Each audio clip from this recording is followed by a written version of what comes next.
Coach Greg. In today's video, I'm going to be answering many of your questions regarding the passing of Joe Lindner or Joe Aesthetics. And so the entire fitness community has been completely devastated over Joe Lindner's passing. Remember, he's only 30 years of age. And for the most part, people want to know what was his cause of death. When someone leaves us, part of the grieving process is finding out what exactly happened. What was the cause of it? What may or may not have led to it? We want to know, is there someone to blame? Can we point the finger? Was it something he did? Was it something he didn't do? And when we look at it from the outside, for example, if you're not in his immediate family, you're not one of his friends and family, you want to know, is there something that he did that I could avoid doing that would allow me to live longer? No one wants to believe that something that they are doing, that they choose to do, is impacting how long they're going to be here on this earth. For the most part, ignorance is bliss, and we don't want to believe that the things that we're doing or not doing are going to impact our lives. And so the number one cause of concern, of which I had not discussed in my previous video, was that Joe Lindner had been on the Bradley Martin podcast discussing the fact that he had received 4 shots, and I'm not talking about alcohol. I got the vaccine. Did you really? Yeah. Oh. Even 4.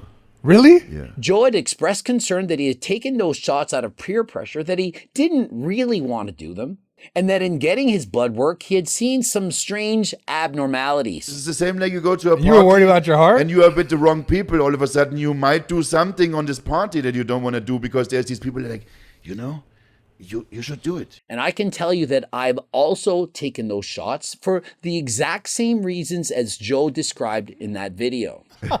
I don't like, fuck no. Yeah. Whatever. It is what it is. When I think about it later on, I'm like, what did I do, man? But... And so remember, depending on the country you're in, you may or may not have had to have taken this. To travel, to work, to go to movies, restaurants, and so on, some countries required you to take this and others didn't. And so Joe ended up doing a plasmapheresis, something to clean out his blood, and he did this on 2 separate occasions. He was trying to be healthier than last time. Joe was very proactive with his health.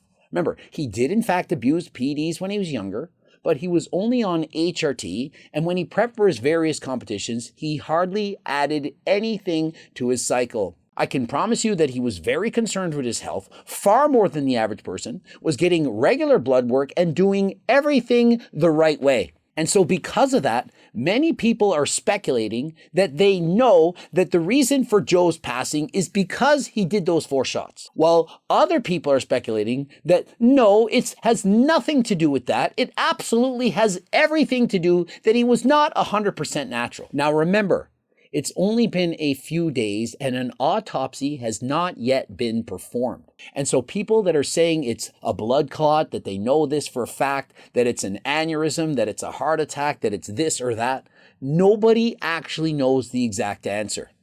And even after the autopsy report comes out, whether or not it's a blood clot, whether or not it's an aneurysm, it still will not determine what led to that. Let's assume it was an aneurysm and or a blood clot. Does that mean that that was caused from some shots?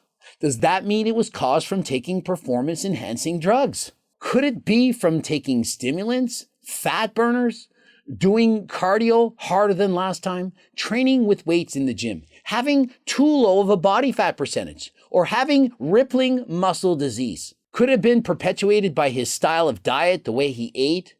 Was he over-dieting, overdoing cardio? Was he overly stressed, concerned, not sleeping enough? It could be a mix of everything. But one thing we do know is that underlying genetic conditions can in fact influence how long someone is going to be here on this earth. When someone passes away far too young, as it was in this case, what we do know is it's likely a combination of both environmental and genetic contributing factors. Joe Aesthetics' aunt passed away from developing an aneurysm. And so perhaps his genetics, what he was born with, something he inherited from his parents, perhaps those genetics were not as strong as those from someone else. And so although he appears to be extremely healthy, he's getting regular blood work, we don't know if the veins, arteries, and so on are actually as strong as they could have been. And so because of that, anything that contributed, added strain, made his body have to work harder, in particular, the heart, arteries, veins, capillaries, and so on, all of this could have added up together and contributed to his early demise. And so to simply blame any one given cause as being the reason for his death, to me, that is going too far. You can't say it was because of this or it was because of that. Could it have been because of everything? Absolutely. If he had not gotten any shots, may he have been with us right now? Maybe. Had he not traveled great distances on a plane, would he have perhaps survived? Well, maybe. Had he never used performance-enhancing drugs, had he never done a bodybuilding show, had he never done cardio, lifted weights, had the life that he lived, could he be with us here right now? Well, maybe, we just don't know. But even if he was, we don't know if perhaps next year the exact same thing may have happened. I remember growing up, and remember I started lifting weights at the age of 10, and I remember my parents telling me a story of somebody who was lifting weights in the gym at their house. They lifted the weight over their head, and they passed away from an aneurysm. Remember, I was about 12 years of age at the time. And I remember going into the gym, lifting weights, and being very nervous, being very scared, concerned that this was going to happen to me. I was 12 years old. And because I heard of somebody dying doing the exact same thing as me, that scared me. Scared me so much that here at 47 years of age, I still remember it. I remember how it made me feel, the fear, and in fact, panic in lifting weights. And it made me not want to do it. And so when I'm in the gym lifting weights now at 47, I'm not thinking the same way as when I was 12, worried about getting an aneurysm in the gym. But because of Joe's passing right now, I'm analyzing everything I've ever done. I'm thinking, well, I abuse performance-enhancing drugs. I'm on HRT. I, in fact, got 3 of those shots. And I do both cardio and weights harder than last time. Not to mention, I ain't no sober guy. I party harder than last time on the weekends. And so given the fact that I'm 47, this guy was only 30. How lucky am I? How fortunate am I to have my health being this good at this late of an age? Why is it that millions of people around the world have done the exact same thing and in fact far worse, greater doses for longer periods of time? Why are we all okay, but yet Joe was taken from us at such an early age?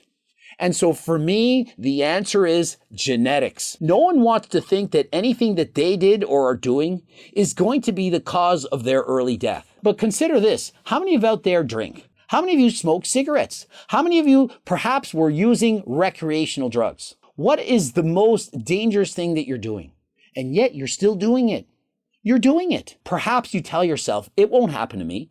I know that's what I always said. It's not going to happen to me. When I was abusing performance-enhancing drugs, taking tests, tren, and so on, I'm thinking, yeah, but I'm young. I eat healthy. I do cardio. I'm fit. I get regular blood work, and my blood work looks fine. And so it won't happen to me. But will it? Will it really? How do I know for sure? And so listen, none of us are perfect. We all make mistakes. And we're here to live our best lives. We can't go around thinking the way I did at 12, that every time we go to the gym, that could be our last rep. That anytime we do anything, that this is going to be the last thing we do. Our life would not be fun. We need to move on. We need to keep moving forward. Doesn't mean we forget. Doesn't mean we don't do our best to be healthy, but we can't constantly live in fear. And so if you happen to get a shot or abuse PDs in the past, well, it's in the past. You can't change the past. We can't time travel. We don't get do-overs. But what can you do right now? You can do everything in your power to be as healthy as you can be. It's not about being perfect. It's about being better than you are. Can you do better today than you did yesterday? Can you do better tomorrow than you did today? And so if you're on an abusive steroid cycle right now, perhaps rethink it. Is it worth it? Could you perhaps switch to doing HRT? Have you gone to your doctor? Have you gotten blood work done? If you're overweight and or obese, could you perhaps eat healthier? Could you lose some weight? If you don't do cardio, could you in fact do 150 minutes of cardio a week? If you're smoking cigarettes or vapes, could you perhaps cut down on that? Could you quit? And if you're abusing alcohol or recreational drugs, could you in fact stop or at least cut back on it a little bit? And so of course, Joe's passing is a tragedy. And I'm thinking, how can we learn from this? Well, if we get his autopsy report and it says he died from this or died from that, does that actually change anything? Will you just be quick to point the finger and say, see, I told you it was that, it wasn't this? Or does it not make more sense to perhaps reflect on your life and say, is this the true path that I've chosen? Am I living the life that I wanted to live? Because remember, there is no guarantee you're going to be here tomorrow. There are no guarantees and no doers, and so please live your best life. Don't make the mistakes that you'll regret in the future. Be proactive with your health, ending it here. Subscribe, click the bell button, comment to boost the algorithm, and of course, like the video if you liked it. Ask as many questions as you can below. Try to answer whenever possible. Please be respectful. There's no reason to be rude or disrespectful, and so please be kind. And until next time, I am out.